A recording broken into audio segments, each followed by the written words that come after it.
కేసీఆర్ జగన్ ఇద్దరు మాజీలయ్యారు. అధికారంలో ఉన్నప్పుడు ముఖ్యమంత్రులుగా ఎవరికి అందుబాటులో లేకుండా తమదైన రాజసం ప్రదర్శించారు.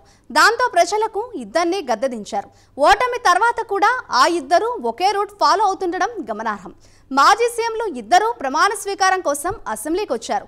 తర్వాత ఒకే ఒక్కసారి సభలో అలా మెరిసి వెళ్ళిపోయారు. ఇక వారంతేనా? ఎమ్మెల్యేగా అనర్హత వేటు పడకుండా 6 నెలలకోసారి అసెంబ్లీలో కనిపిస్తారా? జగన్ అంటే సాధారణ ఎమ్మెల్యే. అలాంటప్పుడు కేసీఆర్కు ప్రతిపక్ష నేత హోదా ఎందుకు?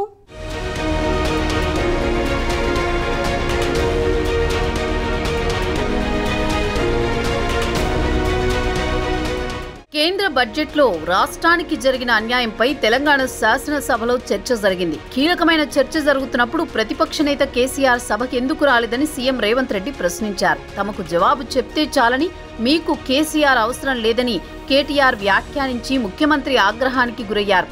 ఆ క్రమంలో ఎమ్మెల్యేగా ప్రమాణ స్వీకారం తర్వాత ఒక్కసారి బడ్జెట్ సందర్భంగా కేసీఆర్ సభకు వచ్చారు. ఉన్న కాసేపు ముళ్ల మీద కూర్చుని వెళ్లిపోయారు. వెళ్తూ మీడియా ముందుకొచ్చారు. రాష్ట్రానికి తీవ్ర అన్యాయం చేసిన కేంద్ర బడ్జెట్పై ఒక్క మాట కూడా మాట్లాడలేదు. రాష్ట్ర బడ్జెట్ను తప్పుబట్టి వెళ్లిపోయారు. నిబంధనల ప్రకారం వరుసగా 6 నెలలు అసెంబ్లీకి హాజరు కాకపోతే ఎమ్మెల్యే పదవి కూడా పోతుందని కేసీఆర్ వచ్చి వెళ్లినట్టు కనిపించారు. ఏదేమైనా ముఖ్యమంత్రి రేవంత్ రెడ్డి అంటున్నట్టు మాజీ సీఎం నిజంగా మోదీకి భయపడుతున్నారన్న అభిప్రాయం వ్యక్తమవుతోంది.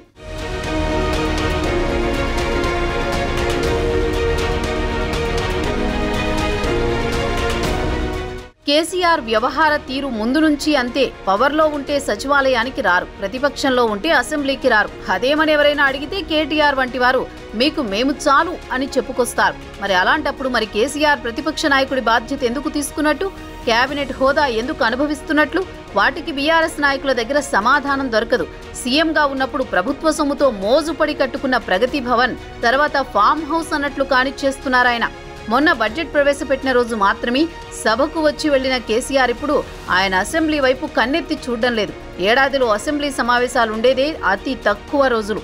వాటికి కూడా హాజరు కాకుండా కేసీఆర్ ప్రతిపక్ష నాయకుడి పాత్ర ఎలా పోషిస్తారు అన్న చర్చ తెర మీదకు వస్తోంది. అధికారంలో ఉన్నప్పుడు కేసీఆర్ రాజకీయ వారసుడిగా కేటీఆర్ పెత్తనమే ఎక్కువగా నడిచింది. బీఆర్ఎస్ ప్రభుత్వాల్లో ఏ శాఖకు సంబంధించిన కీలక నిర్ణయాలైనా అటు కేసీఆర్ ఇటు కేటీఆర్ పెత్తనం తీసుకోలేదని ఆ పార్టీ నాయకులే చెబుతుంటారు.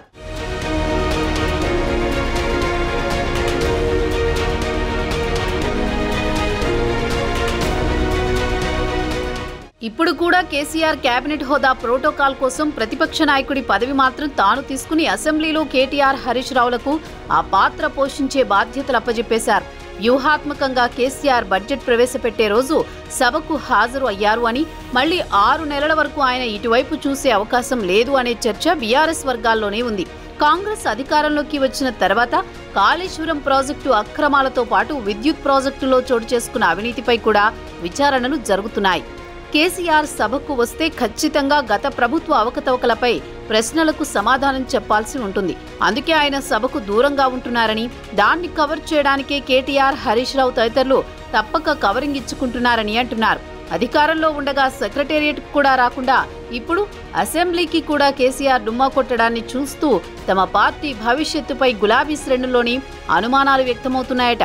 కేసీఆర్ వైఖరి కారణంగానే ఎమ్మెల్యేలు, నేతలు పార్టీని వదిలేస్తున్నారని, అయినా ఫామ్ హౌస్కే పరిమితమవుతున్నారంటే అసలు కేసీఆర్కు పార్టీ మనుగడపై నమ్మకం పోయినట్లు కనిపిస్తోందన్న అభిప్రాయం వ్యక్తమవుతోంది.